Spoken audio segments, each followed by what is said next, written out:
Hello, first grade. Welcome back. We are going to read chapters 3, 4, and 5 today, just so that we can finish before winter break. Chapter 3 is called Laughing All the Way. We went to the sing-along after lunch, and the auditorium looked like Santa's workshop. There were a jillion cute elves in that place. And wait till you hear this. Room 1 got to sit in the very first row. I sat in the seat right next to my friend Herbert. This sing-along is going to be fun, right, Herb? Right? This sing-along is going to be the time of our life. Just then, May plopped down in the seat on the other side of me. I stopped smiling. That seat is saved, May, I told her. I am saving it for someone else. She looked all around. For who? She asked. For someone not you. That's who, I said. May did not budge herself. You can't make me move, Junie Jones. This seat is public property, she said. She scooted closer to me. I'm going to stick to you like glue. It's the only way to make you behave yourself today. I showed her my teeth and I made a grrr noise. May did not look fearful. Finally, I moved closer to Herb and I pretended she was invisible. Pretty soon, the sing-along got started. Mr. Toot said to turn to our page 1 in our holiday songbook. The first song was The 12 Days of Christmas. It's about a guy who gives his girlfriend a bunch of stupid presents. I tapped on Herb real curious. What do you do with 10 lords a-leaping, do you think? I said. He thought for a minute. I'd take them back and get store credit, he said. I nodded. That Herb has all the answers. After that, we sang Frosty the Snowman and Rudolph the Red-Nosed Reindeer and Winter Wonderland. Finally, Mr. Toot stood up at his piano and he said, it's time for Jingle Bells. Room 1 hurried to the stage. It was very thrilling, except for May kept sticking onto me like glue. She stepped on my heels going up the steps. Then she crowded in real close to me and she whispered in my ear, I'll be listening to you, Junie Jones, she said. I'll be hearing every word you sing. I just smiled to myself because I had a surprise up my arm, that's why. Pretty soon, Mr. Toot raised his hands to start the song. I stood up straight and tall. I took a deep, big breath, and I sang the words out loud and clear.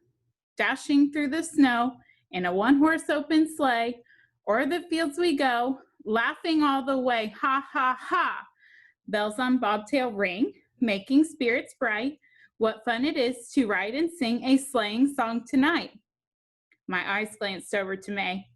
Her face looked disappointed almost. I smiled. Then I took another breath and I sang the chorus in her ear. Oh, jingle bells, Batman smells. P.S. so does May. I'd throw May right off the sleigh and then I'd drive away. Hey, yelled May. I laughed at that funny comment because hey fit right into the song. Room 1 sang the chorus again, but I was laughing too hard to sing. It was the joke of my life, I tell you. Only too bad for me, because as soon as we got back to the room, May tattletaled her head off. It was not good. Mr. Scary called us up to his desk. He said he is very disappointed in both of us.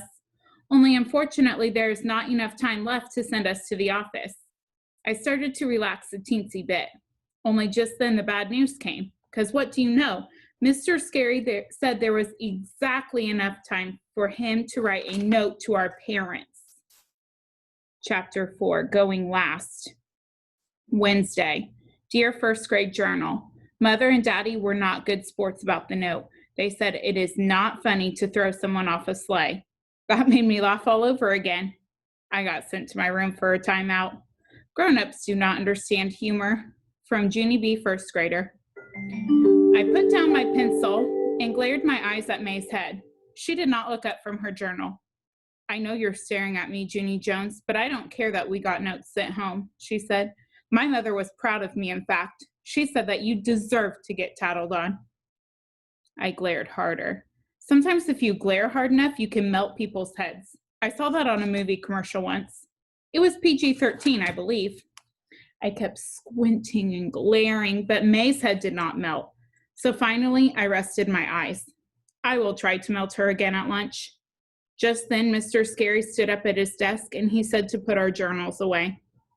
Boys and girls, today is the day for our first visit to the holiday gift shop in the media center. Remember, he said, I sent a notice about it home to your parents last week.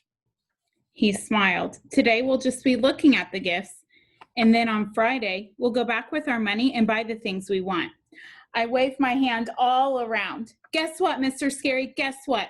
My mother said I get to spend $1 whole on every person in my family, and that adds up to $5 whole, I said. Lucille raised her hand.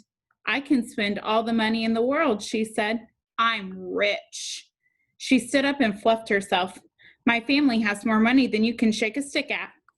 Mr. Scary stared at her for a real long time. Yes, well, unfortunately, we don't need to be rich to shop at the gift shop, Lucille, he said at last. Everything there is affordable. Does everyone know what affordable means? I do, I called out. Affordable means cheap. My grandpa, Frank Miller, loves cheap. Sheldon jumped up.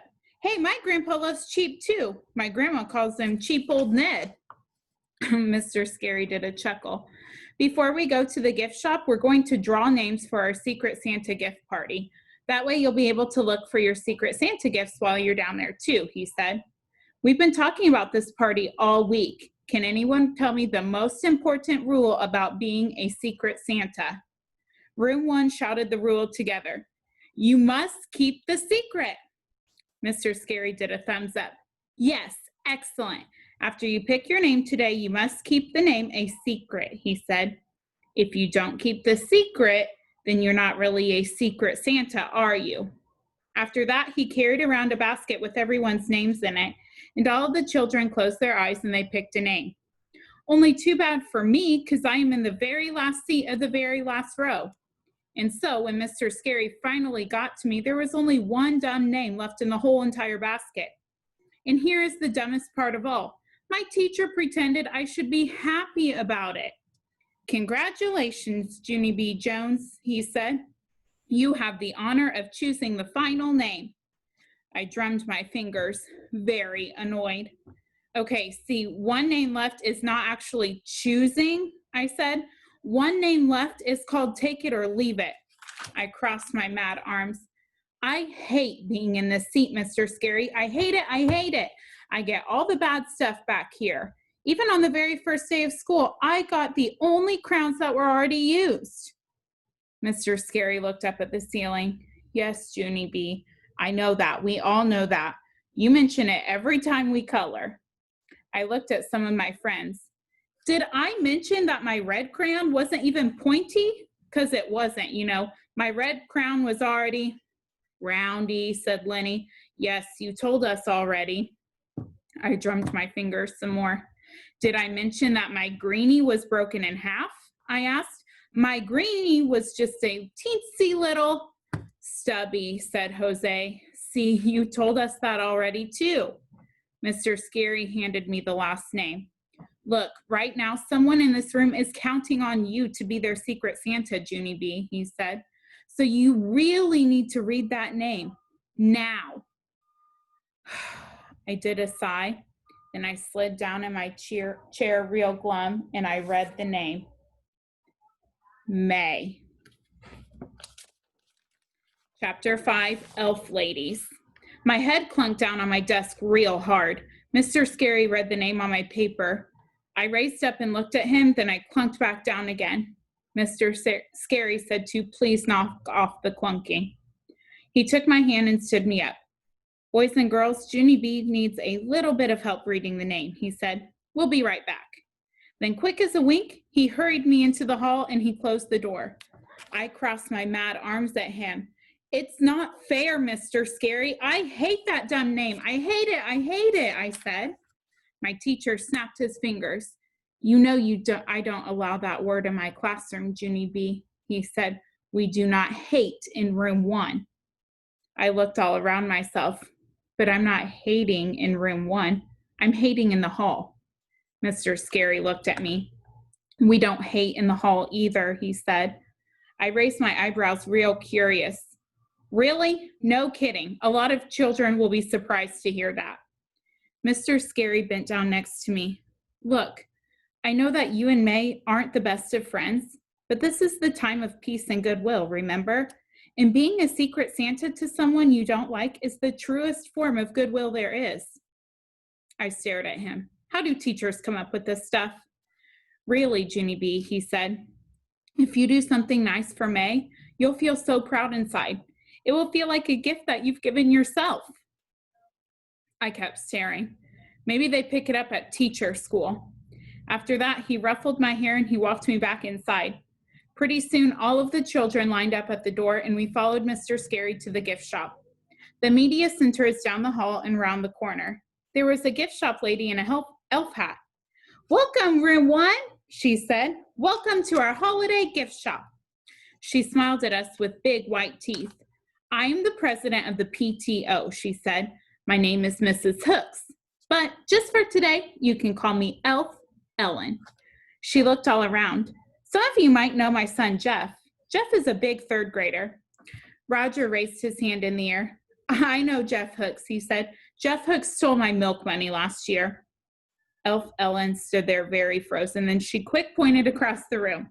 Over there is Elf Wendy. Elf Wendy and I are here to help you with your gift selections. If you have any questions, please let us know. Roger waved his hand again. Did Jeff Hooks ever get punished for what he did? I reported him to the office, but I never got my money back. Elf Ellen squinted her eyes at him.